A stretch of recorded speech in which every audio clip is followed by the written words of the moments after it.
Hello everyone, आज हम आपको new king and kingdom chapter 2 class 7th का समझाएंगे। बहुत ध्यान से समझिए, इसको मैं आज एक स्टोरी की तरह आपको बताऊंगी। राजा हर्षवर्धन, ये इनके मृत्यु के बाद की कहानी है, यानी कि जब इनकी डेथ हो गई थी 592 647 का टाइमिंग राजा हर्षवर्धन का रहा। आफ्टर दैट भारत जो था छोटे छोटे राज्यों में बट गया। छोटे राज्य कौन से थे? जो बड़े राजाओं के सामंत थे वही छोटे छोटे राज्यों को लेकर राजा बन गए। लेकिन ये राजा आपस में ही लड़ने लगे। राजपूत राजा अपनी बहादुरी, ईमानदारी और साहस के लिए जाने जाते थे। राजपूत राज्य एक दूसरे से लड़े, जिसके कारण वे विदेशी आक्रमणकारियों से स्वयं का बचाव करने में असफल रहे।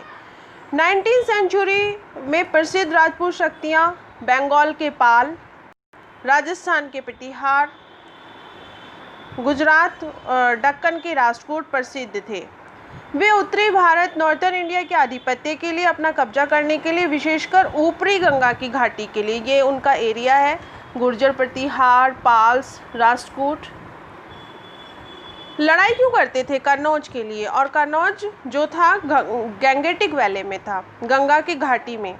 एक शहर का नाम था उत्तर प्रदेश का, जो कि काफ़ी, जहाँ पे अच्छी फसलें होती थी। मेन चीज़ ये थी कि जहाँ अच्छी फसलें होती थी गंगा के पानी के कारण, इसलिए वो तीनों एक दूसरे को जो है लड़ाई करते रहते थे आपस में। इफेक्ट ऑफ द कॉन्फ्लिक्ट, इसका प्रभाव क्या पड़ा? इसका संघर्ष, जो लड़ाई हुई, इसका प्रभाव क्या पड़ा? तीनों राज्य एक दूसरे से आपस में लड़ने के कारण कमज़ोर हो गए। बाद में चालुक्यों ने राष्ट्रकूटों को नियंत्रित कर लिया। सेना द्वारा पाल सत्ता से बाहर कर दिए गए। प्रतिहार राज्य छोटे छोटे राज्यों में बट गया। AD 753 में दांती दुर्गा ने चालुक्यास को हराया और राष्ट्रकूट डायनेस्टी की स्थापना की। उसने दक्कन पर अधिकार कर लिया। उसकी कैपिटल मालखेड़ शोलापुर के पास महाराष्ट्र में थी। दांती दुर्ग का उत्तराधिकारी कृष्णा फर्स्ट हुआ। उसने राष्ट्रकूट एम्पायर को और इकट्ठा किया और बढ़ाया, और उन्होंने एलोरा में कैलाश मंदिर भी बनवाया।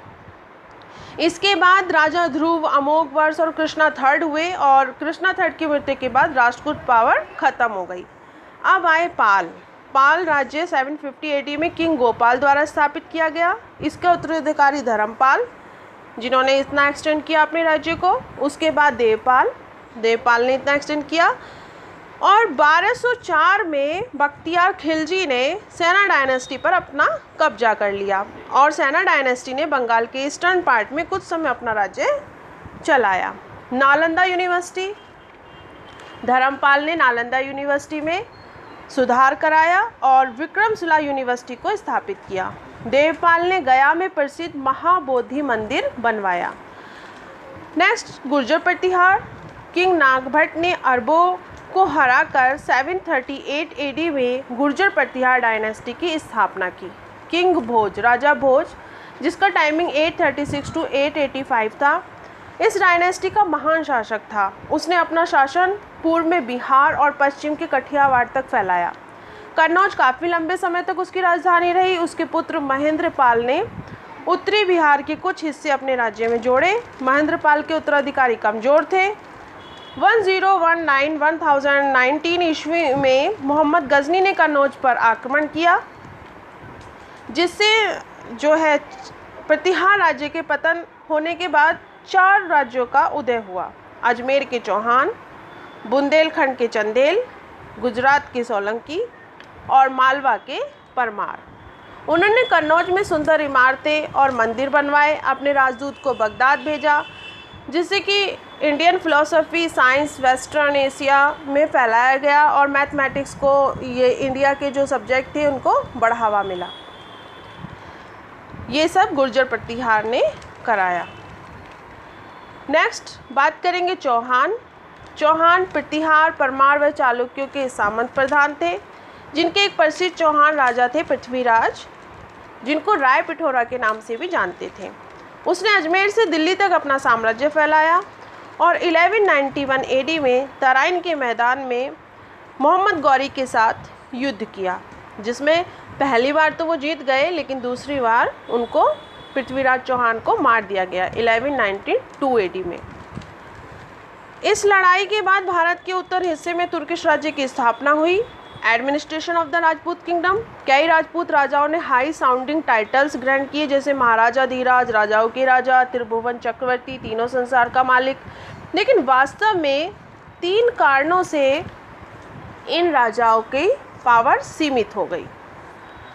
3 कारण क्या थे? अपने सामंतों पर निर्भर रहना, सेना वो लोग मेंटेन करते थे, युद्ध के समय उनसे मदद लेते थे। उन्होंने देश के सुस्थापित कानूनों और परंपराओं के अनुसार शासन किया। ब्राह्मणों, किसानों और व्यापारियों ने भी उन्हें शक्तिशाली बनने से रोका। तो ये रीज़न रहे जिससे कि राजपूत शक्ति बहुत ज़्यादा नहीं बढ़ पाई और विदेशी आक्रमणों के वो सामना नहीं कर पाई। फाइनेंस ऑफ रिसोर्सेज, क्या रिसोर्स था? लैंड रेवेन्यू, टैक्स देते थे, सामान पर टैक्स होता था, cattle keepers and artisans tax देते थे, लैंड रेवेन्यू ज़मीन पे टैक्स होता था।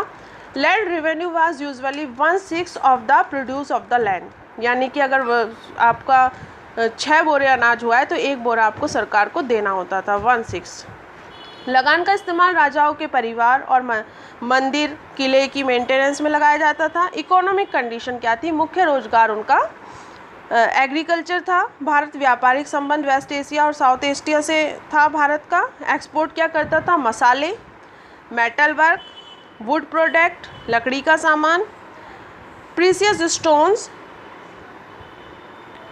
सिल्क, कॉटन, वूलन क्लोथ्स, ये सब एक्सपोर्ट करता था भारत। और इंपोर्ट क्या लेता था? यानी कि हमारे देश में जो कमी थी वो थी हाईब्रिड हॉर्सेस, बहुत अच्छे जो घोड़े थे वो भारत अरब से मंगवाता था।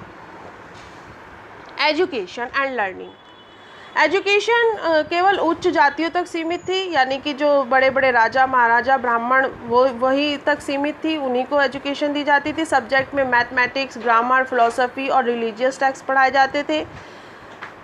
बिहार में नालंदा यूनिवर्सिटी, विक्रमशिला यूनिवर्सिटी का विकास हुआ।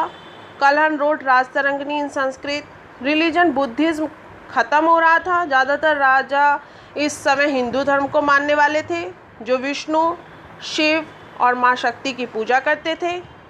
दूसरे धर्मों के प्रति भी राजा सहनशील थे। भक्ति मूवमेंट फैलाया गया। अलवर विष्णु के भक्त थे, नायनार जो थे वो शिव के भक्त थे। और ये जो भक्ति मूवमेंट था वो साउथ से नॉर्थ इंडिया में आया। आर्किटेक्चर की बात करें तो द जैन टेम्पल है, Dilwara temple at mount Abu, famous statue Gomateshwara at Shravanabelagola in Karnataka, Lingaraj temple at Bhubaneswar, sun temple at Konark are excellent examples of architecture of this period.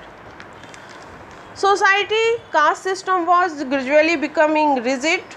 Brahmins were a rich and powerful caste. Brahmins को बहुत powerful इस समय माना गया.